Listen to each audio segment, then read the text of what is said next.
কই, শাড়িটা সরিয়ে এখানে একটু আদর করে দেন না। এত জায়গায় আদর করে দিলাম, এখন আবার এখানেও দিতে হবে? সব জায়গায় দিয়েছেন, কিন্তু এখানে মনে হচ্ছে কম আদর দিয়েছেন। প্লিজ এখানে আরো আদর দেন। আজকে বিয়ের প্রথম রাত, আর আজকেই তোমার এত আদর চাই? আমার বরের কাছে আমি আদর চাইবো তাতে আপনার কি? আপনি আমাকে আদর দিবেন কিনা বলেন। এমন কোনো জায়গায় বাকি রেখেছি যেখানে আদর দেইনি? আমার ঠোঁটের স্পর্শ তোমার শরীরে পড়েনি, তারপরও বলছো আবার আদর দিতে হবে? আমি অত কিছু জানি না। আপনার ঠোঁটের স্পর্শগুলো আমার শরীরে পড়লে আমার কেমন কেমন যেন লাগে, মনে হয় আমি হারিয়ে যাচ্ছি। তাই আমার আরো আদর চাই। আপনি আমাকে এমন করে আরো আদর করে দিবেন। আরে বাবা, করছি তো। তুমি এত হাইপার হও কেন? আর শুধু কি ঠোঁটের স্পর্শ দিলেই তোমার ভালো লাগে? অন্য কিছু দিলে লাগে না? যা, ফাজিল পোলা, সবসময় শুধু উল্টাপাল্টা কথা বলেন। একদম এসব কথা বলবেন না। আপনি জানেন না আমার মধ্যে কেমন হয়। কখনো তো বলনি তোমার মধ্যে কেমন হয়, শুধু বলছো তোমার আদর চাই। আর আজকে বিয়ে হলো, বিয়ের প্রথম রাতেই এত আদর চাচ্ছ? তাহলে এখন থেকে তো সারা জীবন আমার সাথে যখন থাকবে তখন প্রত্যেক দিন কত আদর করতে বলবে বলো? জানি না, তবে আপনার আদরগুলো আমার প্রচন্ড পরিমাণে ভালো লাগছে। আমার কাছে অন্যরকম মুহূর্ত মনে হচ্ছে। আমি প্রত্যেক দিন আপনার থেকে অনেক আদর চাই। কিন্তু কতটা চাও? কতটা মানে? আপনি সারা রাত আমাকে আদর করবেন, আমাকে ভালোবেসে ভরিয়ে দিবেন। আপনাকে ছেড়ে আমি এক মুহূর্তও ছাড়বো না। সব সময় আমাকে আদর করবেন। আমি অত শত কিছু বুঝি না। আমি আপনার কোনো বারণ শুনবো না। আরে বাবা, মানুষের তো একটা রেস্ট আছে, তাই না বলো? আর আমি এত আদর করব কি করে? আমার কি ক্লান্ত লাগবে না? নাকি আমার কষ্ট হবে না? তোমার না হয় কষ্ট হবে না, কিন্তু আমার তো হবে। কে বলেছে কষ্ট হবে না? অবশ্যই হবে। তাছাড়া কষ্ট হলেই বা কি? আপনি তো আমার স্বামী। আমাকে আদর করলে আমার বেশ ভালোই লাগবে। আর আপনার স্পর্শের ওই সুখটুকুর কাছে এই কষ্টটা তো আমার কাছে কিছুই না। আপনি যখন আমাকে আগলে নিবেন তখন আমার কাছে মনে হবে আমি পৃথিবীর সর্বোচ্চ সুখের রাজ্যে আমি আছি। প্লিজ আপনি আর এসব কথা বলবেন না। আমাকে সবসময় শুধু ভালোবাসবেন আর আদর করবেন, কেমন? আপনার কাছ থেকে আমার আর কিছুই চাই না। হ্যাঁ, সেটা তো বুঝতেই পারছি, কিন্তু একটা কথা বলো তো, তুমি তো বিয়ের আগে আমার সাথে দেখা করতে চাওনি কেন? আর আমার সাথে তেমনভাবে কথা বলনি কেন? আর আজকে বাসর রাতে এত কথা বলছো, তখন নাকি কথা বলতে তোমার লজ্জা লাগতো? তাহলে এখন তোমার কি এমন হয়েছে যার জন্য তুমি লজ্জা পাচ্ছ না? উল্টো আমার স্পর্শগুলো উপভোগ করছো আর আমার সাথে রেসপন্স করছো। আজকে তোমার লজ্জা লাগছে না? ফাজিল পোলা, একদম আমাকে ওসব কথা বলে লজ্জায় ফেলার চেষ্টা করবেন না। আমি খুব ভালো করেই বুঝতে পারছি আপনি এসব আমাকে লজ্জা দেওয়ার জন্য বলছেন, তাই না? আগে তো আপনি আমার স্বামী ছিলেন না, কিন্তু এখন তো আমার স্বামী। লজ্জা ততক্ষণ অবধি ছিল যতক্ষণ আমি আপনাকে বিয়েটা করিনি। আর তাছাড়া এখন তো আপনার সামনে আসতে কেমন লজ্জা লাগতো। আর তাছাড়া তখন তো আপনার সামনে আসতেই কেমন লজ্জা লাগতো। আর এখন লাগছে না, এজন্যই, কারণ আপনি আমার স্বামী হয়ে গেছেন। তাই? কিন্তু আমি তোমাকে লজ্জায় ফেলার অনেক টেকনিক জানি, দুই একটা দেখাবো। হুম,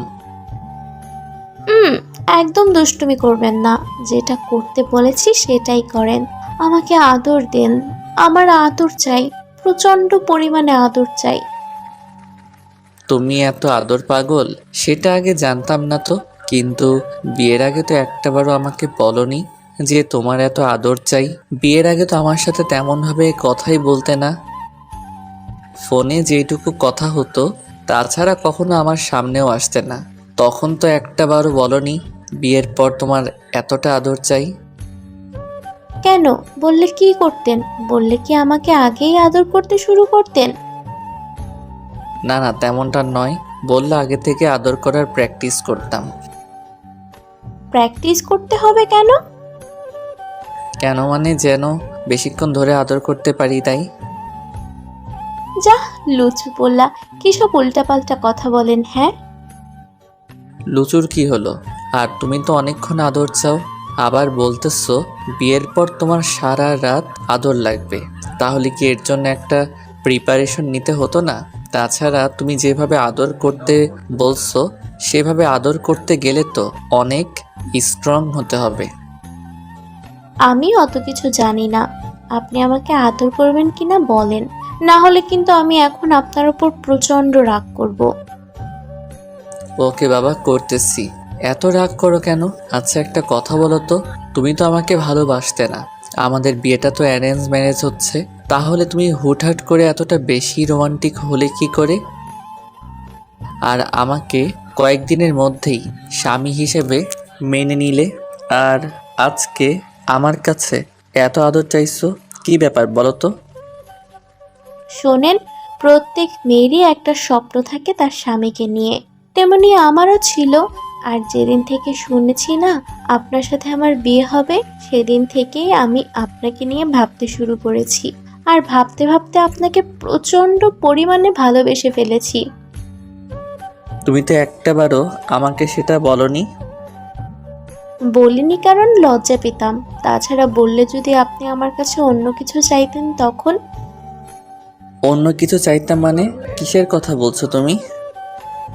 তখন যদি বিয়ের আগেই আপনি আমার কাছে আদর চাইতেন, আমার সাথে রুম ডেট করতে চাইতেন, তখন কি হতো বলেন তো? শাকিল তুষির এরকম কথাতে অবাক হয়ে গেল। ওর বেশ খারাপও লাগলো, তাই ওকে ছেড়ে দিয়ে উঠে বসলো। তুষি বুঝতে পারলো কথাটা বলেও মোটেও ঠিক করেনি, যার জন্য শাকিল হয়তো রেগে গেছে। এবার তুষিও উঠে বসে তারপর শাকিলের কাঁধের উপর হাত রাখলো, সাথে সাথে ও হাতটা ছাড়িয়ে দিল। তখন তুষি বলল, কি হলো, আপনি হাত সরিয়ে দিচ্ছেন যে? আমি কি কিছু ভুল বললাম? ভুল বললে নয়তো কি? তুমি অনেক বড় একটা কথা বলে ফেলেছ। তুমি এমন কথা কি করে ভাবতে পারলে? আমি কি এমন বললাম বলেন তো? তুমি ভাবতে পারলে কি করে যে আমি বিয়ের আগেই তোমার সাথে এসব করতে চাইবো?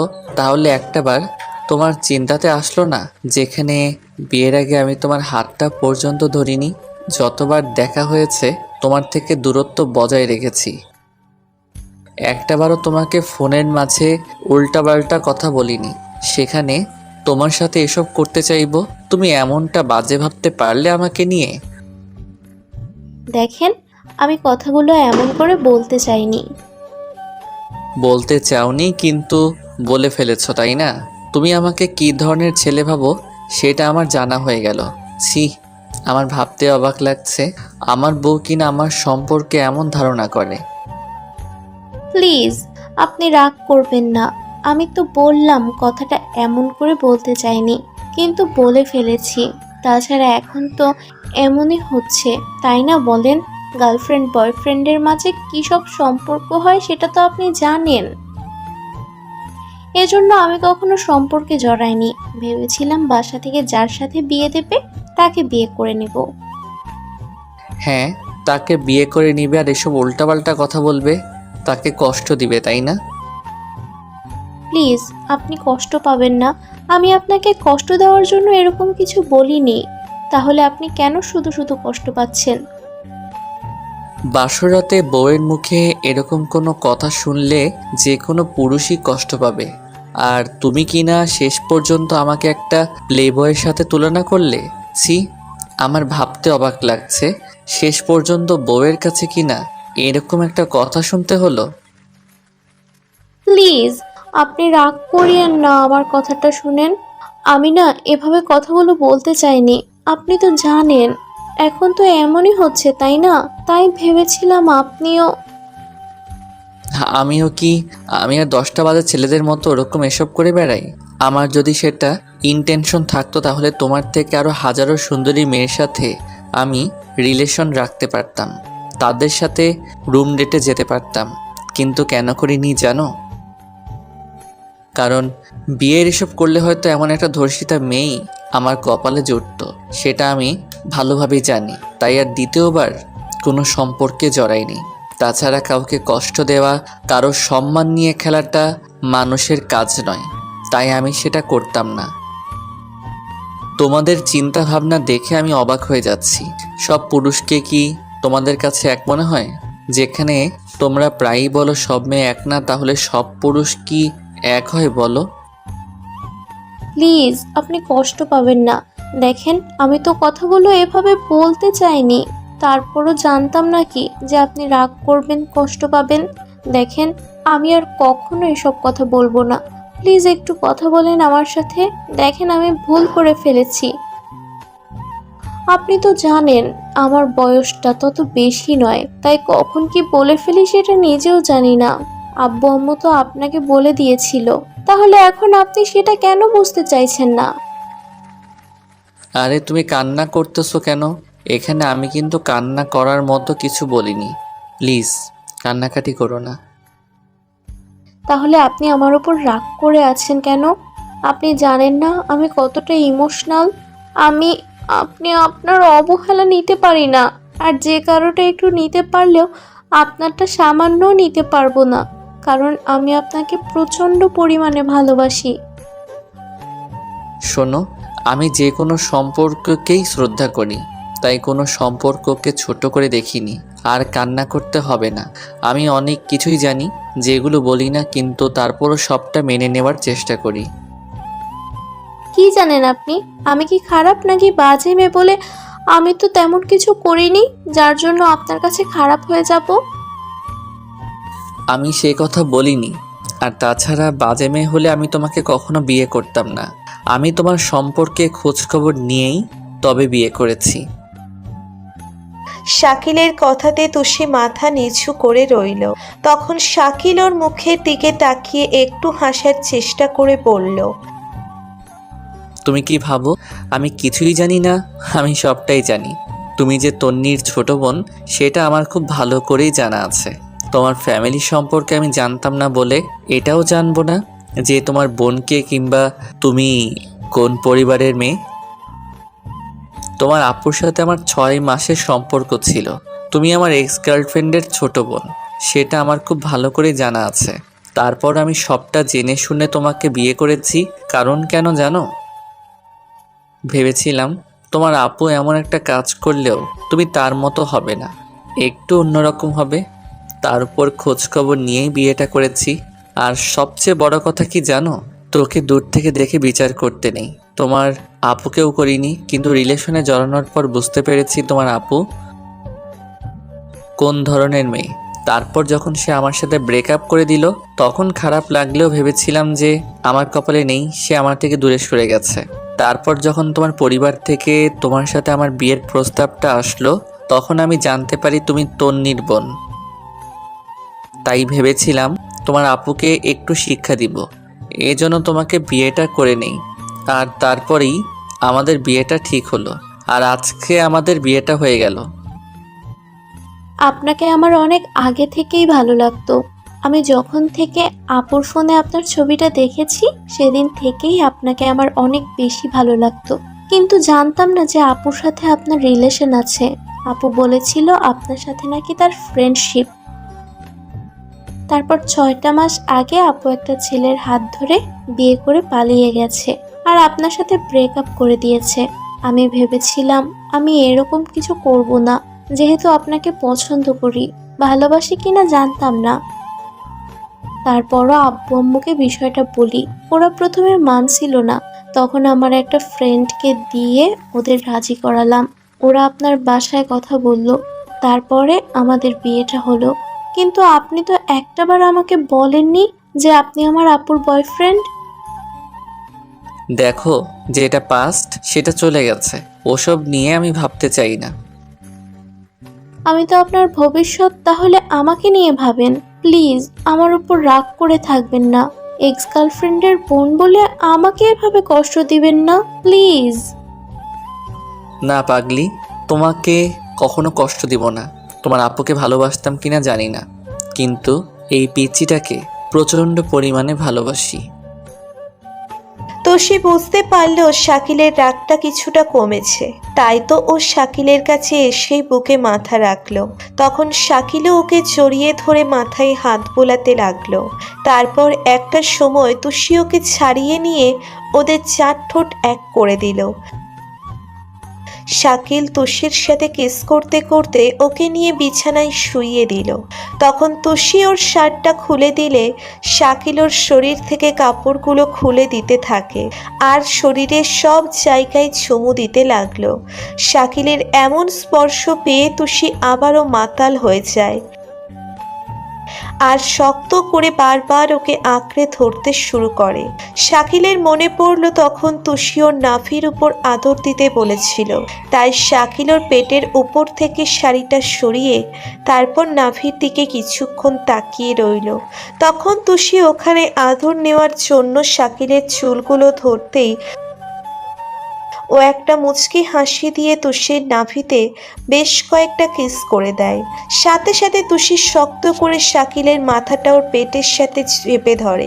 শাকিল বুঝতে পারে তুষি আবারও পাগল হয়ে গেছে ওর ভালোবাসার পরশ পেয়ে, যার জন্য ইচ্ছের প্রচণ্ড পরিমাণে কাঁপতে শুরু করেছে। শাকিলও সারা শরীরে চুমু দিয়ে ভরিয়ে দিচ্ছে। তুষি ততবার কেঁপে কেঁপে উঠছে আর ওকে নিজের সাথে শক্ত করে আঁকড়ে ধরছে। একটা সময় শাকিল বুঝতে পারে তুষি প্রচণ্ড পরিমাণে ওর ভালোবাসাটা চাইছে, তাই আর দেরি না করে ওদের শরীরে একটা চাদর টেনে দিয়ে তারপর তুষিকে নিজের ভালোবেসে আগলে নেয়। শাকিলের এরকম স্পর্শ পেতেই তুষির চোখের কোণ বেয়ে দুফোঁটা অশ্রু গড়িয়ে পড়ে আর শাকিলকে শক্ত করে নিজের সাথে মিশিয়ে নেওয়ার চেষ্টা করে। শাকিল তুষিকে ভালোবাসাতে ভরিয়ে দিচ্ছে আর ও শাকিলকে এত বেশি শক্ত করে ধরেছে যার জন্য ওর আঙ্গুল শাকিলের পিঠে বসে যাচ্ছে। তারপরও সেদিকে কোনো কারো খেয়াল নেই। দুজনে ভালোবাসার এক আদিম খেলায় মেতে উঠেছে। তো ভালো থাকুক ভালোবাসা। আমাদের ভিডিওটি কেমন লেগেছে তা কমেন্ট করে জানাতে ভুলবেন না।